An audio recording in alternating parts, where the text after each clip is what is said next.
Welcome to the What's Your Revolution show, a show for men and the people who love them, where we discuss how men can find and embrace the revolution within themselves. Where people can find and embrace the revolution within themselves. I am your host, Dr. Charles Corprew. What's good, revolutionaries? I hope all is well, and that you're doing your thing, as I say. Some people might ask, what does that mean, that you're doing your thing? And as I think about that, what does it mean that you're doing your thing? Is that you're doing the things that you love, that you're doing the things that bring you joy, and the things that will allow you to move into this next space of your life. And it doesn't mean that these things have to be easy. I hear on so many podcasts about how we're looking for ease, we're looking for efficiency. But life is not fulfilled through ease. I know that I have been through some of the roughest times of my life, and what has come afterward is growth. The person that I am right now is not because life has been easy. It has been through those trials and tribulations that I have been able to figure out what the next revolution is going to be. And so I say that I hope that you are doing your thing, is that I'm hoping that you are fulfilling your revolution. I'm hoping that you have said, I figured out the answer, Dr. Corprew. I know what my revolution is, and that you have been spending time fulfilling that. And I always say again that I hope that you are doing your thing, and I hope that you are finding your community, because doing your thing and finding your community have a symbiotic relationship, a concomitant bond for those men of Omega who understand that they are linked together, doing your thing and finding your community. Because finding community and people that love you and will love on you will bring you joy. They will allow you to have happiness. Those are also the people that will push you. They will get you out of your comfort zone. They will say that you can be better than who you are right now. And if you don't have a community that does not say that to you, I would implore you to find community that does that. And so on this show, I want to give a shout out to some of the members of my community. You've probably heard some of these names before. Commander Corey Doolittle, who is the epitome of leadership. Colonel Jahari Hemphill, who, like the commander, is the epitome of leadership and friendship and pushing folks out of their comfort zone. Dr. Elijah Beatty, who is my great friend, who I got the joy of being the best man in his wedding, and that we talk almost every week, not about the trivial things in life, but we talk about how to make each other better, particularly in this investment game that both of us are in. How do we become more knowledgeable about making the best investments? My dude, my boy, my travel buddy, Dr. Derek Greenfield, who is the epitome of what it means to be humble leadership, and to take a chance, not only on others, but to take a chance on himself, sometimes putting himself in intellectually harm's way, because that's who he is. He goes out into the world and says, maybe you need to take a look in the mirror so we can be better people. My long childhood friend, Quince Griffin. First day, first grade. Been my boy ever since. So these are my people. These are a part of my community, a host of frat brothers. Shout out to my line brothers, all of them that I love very much. I love you. I love you. I love you. Never said this name on the show, but I want to give a shout out to Stanley Ernest Williams, my back, my dude. And as I said to him on a text message last week, I haven't done enough, Stanley, to be as good of a friend as I want to be. And so hopefully I will spend the next 30 years of my life, if God gives me one more day, to be a better friend to you. So thank you for being who you are, Stanley, my dude. So as you are doing your thing and finding your community and finding your people, what are you doing? And I want to spend just a little bit of time talking about what it means to be with your people. At the recording of this episode, and you see this is a singular episode. It's just me, and I haven't done this in a long time. It's just me. The conscious stream of my thoughts as I think about revolution, as I think about what's next, meaning what's next minute, what's the next second, what's the next day, what's the next week, what's the next year look like. And there are things that I look forward to. And 5 years ago, Paul Forbes, Brian Bailey, and Cornell Belcher, and you know that name, and myself, and this year, our brother Stephen joined us. But 5 years ago was our 25th class reunion, our homecoming, and we rented a house in Harrisonburg, Virginia. We are all graduates of the class of 93 of James Madison University. And we hadn't been really together for a long time. And so 2018, we decided to come back together. And what was remarkable about that was that it was our opportunity to showcase, and I say that, to showcase who we were as men, husbands and fathers and godfathers and entrepreneurs and everything, corporate stalwarts, everything. But as we sat on the porch 5 years ago, on that porch in that big house in Harrisonburg, we learned more about each other. We learned about our frailties. We learned about our vulnerabilities. We learned about our successes, the challenges that we had been through in life to that point. We learned about the power of camaraderie, right? In those moments, that having the ability to open up and say, I'm feeling this. I'm going through this. You know what? These are the accolades that I've had. And for those 2 days while we were in Harrisonburg, it was almost like the world stopped for a second. It says, hey, you all need to be in this space together, to revel in each other, to celebrate each other, to console each other. And it's a wonderful thing. And we kept talking year after year that we were going to do it, but life's, as people say. And we didn't have the opportunity to do it again until this year, 2023. Our Dukes are doing well. At the recording of this show, they won the homecoming game. They were ranked 25th, and this week they are ranked 23rd in the country. And so we got together again, and our brother Steve, who we've known for a long time, joined us, and unfortunately Cornell was not able to be there with us this time. But it was the same, but more. And I began thinking about, what did we do when we were kids? We would bar hop and drink and chase, and you understand what I mean, chase. And it wasn't that. Even 5 years ago, it wasn't that. But this time, our conversations were around mental health and increasing our finances and taking care of our families, right? Paternal and maternal care is a thing, revolutionaries. It is a thing as we get older, and particularly those who are the sandwich generation, where they're taking care of their fathers and mothers, and then they're also taking care of wives and children, or partners and children, all of the things. So we talked about that. We talked about our dream cars and what a midlife crisis could look like, or what it looks like. We talked about relationships and what it means to be in those relationships. And I asked my good friend Deke Richmond, who was my college best friend and who we've stayed in touch, is also a good man of Omega Psi Phi. I said, what do you do? Who do you hang out with? He said, I hang out with my wife. Like, what? He said, I hang out with my wife, revolutionaries. And one of the most poignant things that he said, when I think about this, I think about family. Because I asked him, I was like, after 26 years, how do you make it work? Because, we know the stories that we have for Dr. Charles Corprew and the length or non-length of time that I've been in relationships. But we're praying, we're manifesting. But he said that I think of my wife as family. And I love my family. Think about that. He's like, I love my family.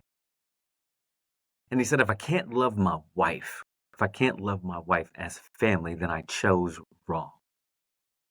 That, when I crushed on her back in 1991 and 1992, and then we figured out how to come together, I loved her. I loved her then, and I love her now.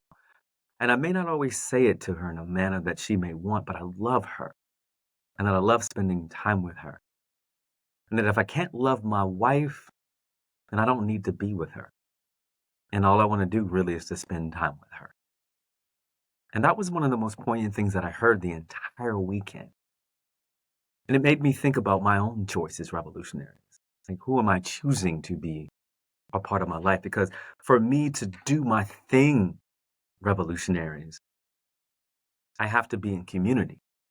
And part of that community, revolutionaries, is to have a partner who believes in me and I believe in them.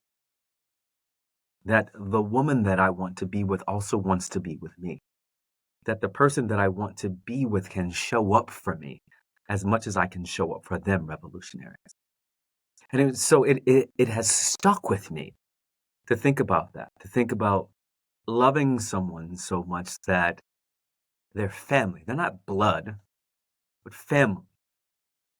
And it's an interesting thing because one of my good friends and frat brothers talks about his relationship with his own family and the tumult that comes with that he doesn't feel love a lot of times by his family. And I try to get him to shift the narrative, revolutionaries, that you may have to change how you define family. And I looked at him and I said that after 30 years, we were driving in this car, going up to see our alma mater play. We were enjoying each other. We're laughing. We're joking. We're talking about the things. We're consoling each other.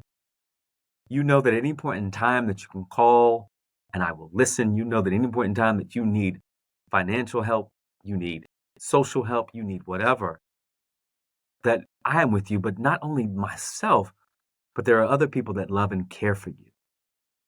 That's family to me. That's family. Those people, as I said, who are a part of your community, who are going to be there. That's family. That will allow you to do your thing, that will allow you to grow into the person that you want to be.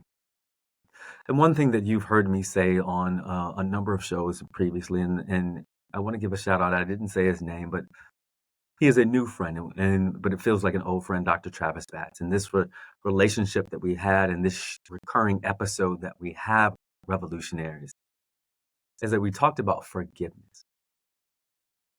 And the thing about that is that we're going to make mistakes in life, revolutionaries. We're going to make mistakes. Those past versions of ourselves allow us to be this version. And if we hadn't made mistakes, we wouldn't be this. We would be perfect. And as we know, if whoever you believe in,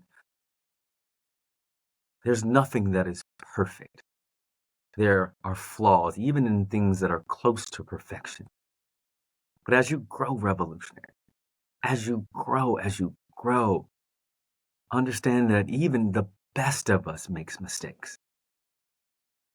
Even the best of us makes mistakes. But we move on.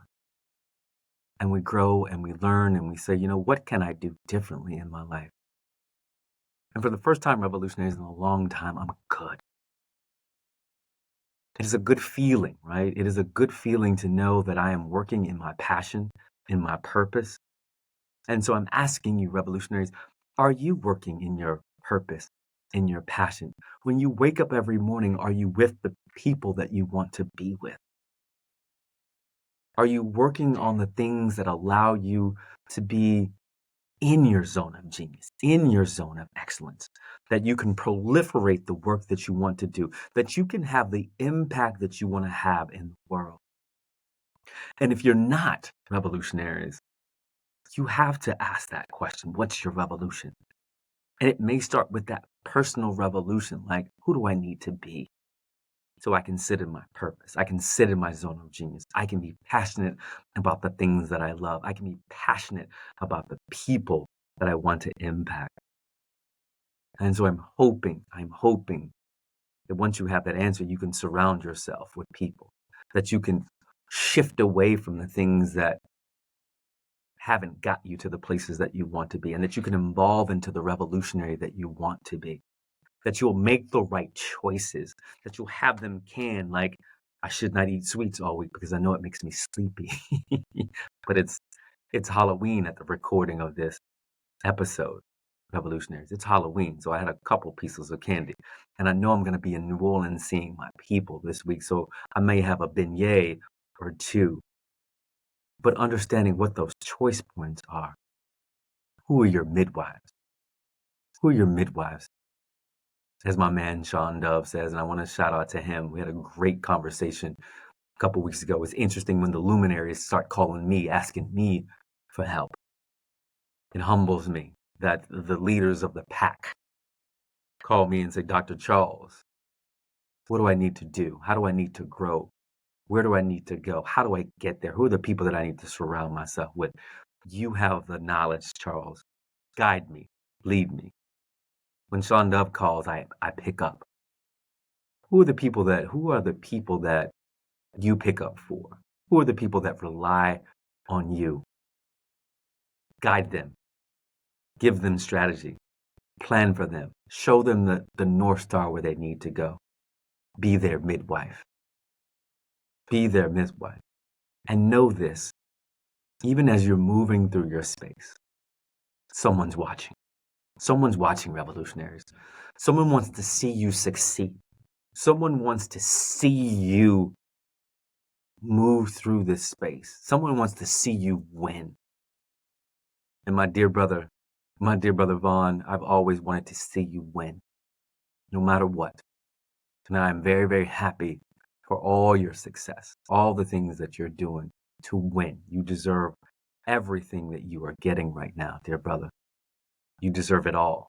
And I am happy. I am happy to see you win. And as we move through this space, know that someone else is watching and they want to see you win because it will allow them to say, if this person can do it, so can I.